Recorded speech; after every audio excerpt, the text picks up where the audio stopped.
दिसंबर की एक सर्द रात, हिमाचल के चंबा जिले की एक संकरी पहाड़ी सड़क, चारों ओर घना कोहरा और गिरती बर्फ।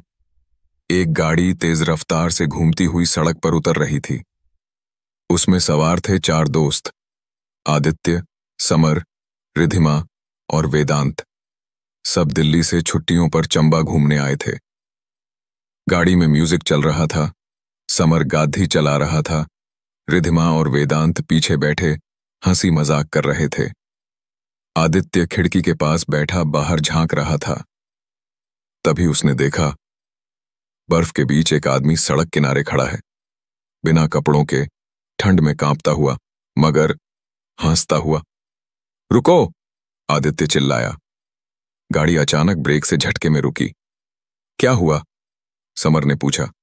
वो आदमी, उसने इशारा किया था, खाई की ओर। तीनों ने बाहर देखा। वहां कुछ नहीं था, बस बर्फ, कोहरा और खामोशी। यहां कोई नहीं है आदित्य, तूने शायद कोई पेड़ या परछाई देख ली होगी। लेकिन आदित्य का चेहरा सफेद पड़ चुका था।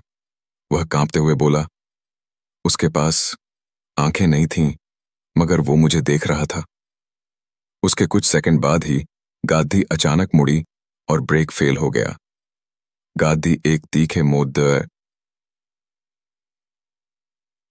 पर नियंत्रण खो बैठी और सीधे खाई में गिर गई।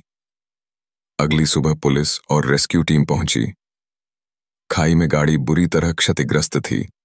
समर, रिधिमा और वेदांत की मौके पर ही मौत हो चुकी थी, लेकिन आश्चर्यजनक रूप से आदित्य जिंदा था, हालांकि बुरी तरह घायल।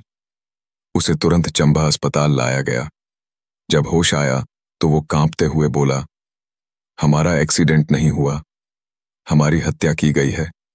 उस अंधे आदमी ने हमें बुलाया था, और जैसे ही हम मोड़ पर पहुंचे, गाड़ी खुद ब खुद खाई की ओर मुड़ गई, जैसे किसी ने उसे खींच लिया हो।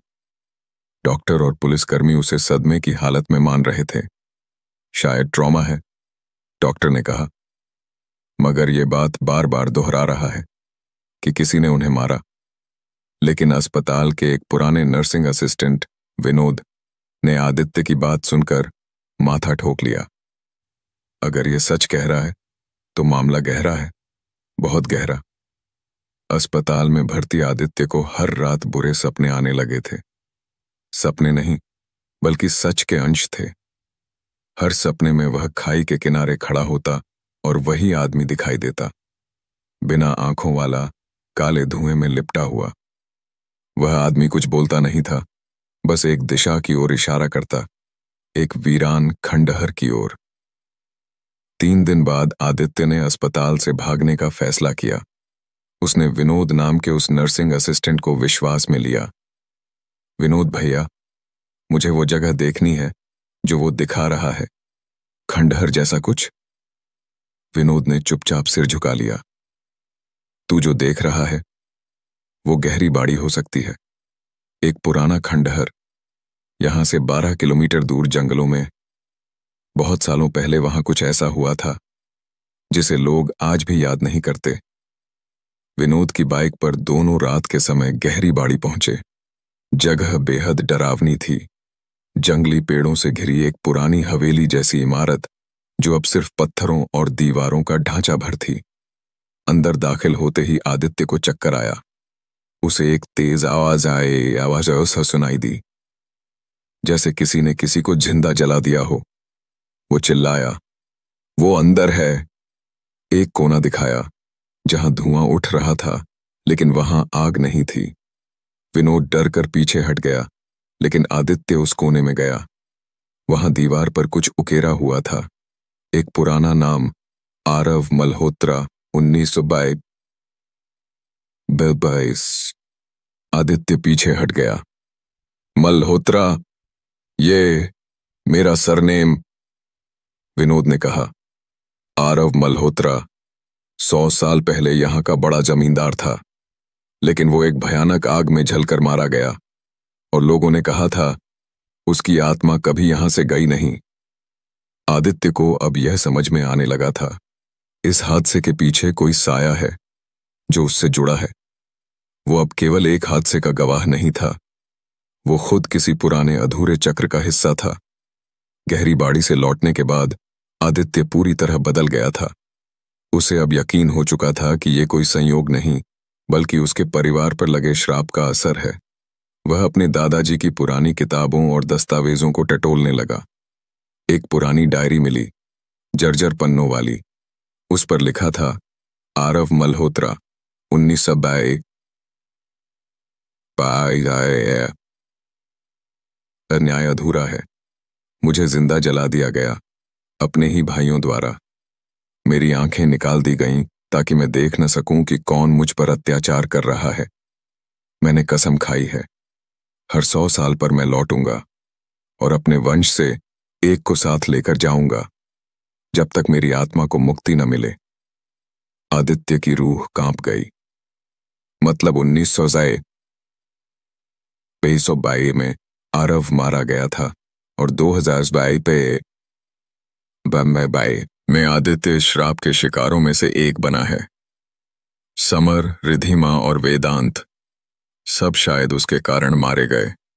उसकी आंखों में आंसू थे। मैं जिंदा गवाह नहीं, मैं ही उस मौत का कारण हूं। आदित्य को अब एक ही रास्ता नजर आ रहा था, आरव की आत्मा को मुक्ति दिलाना। लेकिन कैसे? वह फिर से विनोद की मदद से गहरी बाड़ी पहुंचा। इस बार वह अकेले अंदर गया। हाथ में अपने दादा की दी हुई ताम्र प्लेट थी, जिस पर क्षमा याचना मंत्र लिखा था। अंदर एक कमरा था, जिसके दरवाजे पर पुराने खून के धब्बे आज भी मौजूद थे। आरव, आदित्य ने पुकारा, मैं तुम्हारे वंश का वह बीज हूं जिसे तुम काटने आए हो, लेकिन मैं न्याय देने आया हूं। तभी पूरा खंडहर कांपने लगा। धूल, राख और चिल्लाहटें गूंज उठीं। एक काला साया आदित्य के सामने प्रकट हुआ, बिना आंखों वाला आदमी। तेरा खून मेरा वंश नष्ट करने आया था, अब तू जाएगा। आदित्य कांपता हुआ ताम्र प्लेट सामने रखकर मंत्र पढ़ने लगा। हवा रुक गई, चीख गूंजती रही, मगर अचानक काले साये ने एक सफेद धुंध का आकार ले लिया और दीवारों में समा गया। कुछ पल बाद सब शांत हो गया। उस रात पहली बार आदित्य को नींद आई, बिना किसी डर के। है, लेकिन वह महसूस करता है, कुछ अधूरा है। फिर सामने आता है कि आरव की आत्मा भले मुक्त हो गई, लेकिन एक और आत्मा है, जो अब आदित्य को अपना नया जरिया बनाना चाहती है। असली खेल तो अब शुरू हुआ है। अब पेश है कहानी मौत का जिंदा गवाह का अंतिम और सबसे रोमांचक भाग। 2 महीने बीत गए। आदित्य दिल्ली लौट आया था। जिंदगी धीरे धीरे सामान्य हो रही थी, लेकिन एक रात जब वह अपनी बालकनी में बैठा था, अचानक बिजली चमकी और एक साया बालकनी के कोने में दिखाई दिया। वो कोई और था, ना आरव, ना कोई जाना पहचाना। वो साया महिला का था। सफेद साड़ी, उलझे बाल और पीठ की तरफ मुड़ा चेहरा। आरव तो चला गया। आदित्य बुदबुदाया, तो तुम कौन हो? साया बोली, आरव तो मुक्ति पा गया, लेकिन उसने मेरी मुक्ति नहीं चाही। मैं वो हूं जिसे उसके भाइयों ने जिंदा दीवार में चुनवा दिया था। आरव का गुनाह भी अधूरा नहीं था। आदित्य को समझ आया, आरव की कहानी अधूरी थी। उसकी पत्नी, जिसे सभी ने मारकर हवेली की दीवार में चुनवा दिया था, आज भी वहीं कैद थी। वो बोली, अब मैं तेरे अंदर से अपने न्याय को पूरा करूंगी। तुझे मेरी तरह दीवार में चुन दिया जाएगा और तू बनेगा मौत का अगला जिंदा गवाह। आदित्य ने हिम्मत जुटाई। वो फिर से गहरी बाड़ी गया। इस बार उसने पूरे गांव से मिट्टी इकट्ठा की, वही मिट्टी जो उस हवेली की दीवार से गिरती रही थी। लोगों ने बताया कि उस दीवार से हर पूर्णिमा को रक्त की बूंदें टपकती थीं। आदित्य ने दीवार तोड़ने की ठानी। उसने हथौड़े से पहली बार जैसे ही वार किया, हवा में चीखें गूंज उठीं, खून की नदियां बहने लगीं। पूरा खंडहर हिल गया, लेकिन वह रुका नहीं। कुछ ही देर में दीवार टूटी और भीतर एक कंकाल जैसी लाश निकली, एक महिला की, जो अब भी उसी मुद्रा में थी जैसे जीवन में थी। एक आखिरी मंत्र बोला आदित्य ने। जो दीवार में बंद था उसे मुक्ति मिले, जो अधूरा न्याय था वो पूर्ण हो। आसमान से तेज रोशनी गिरी और साया चीखते हुए हवा में बिखर गया। अब सब शांत था। आदित्य अब सचमुच एक गवाह था, मौतों का, आत्माओं का और न्याय का। वो अकेला इंसान था जिसने एक ही खंडहर से दो आत्माओं की मुक्ति देखी थी। लेकिन जब वो गांव छोड़कर लौट रहा था, एक बूढ़ी औरत ने कहा, बेटा, खंडहर की आत्माएं तो चली गईं, पर अब तू खंडहर बन चुका है। जहां तू जाएगा वहां साए साथ चलेंगे।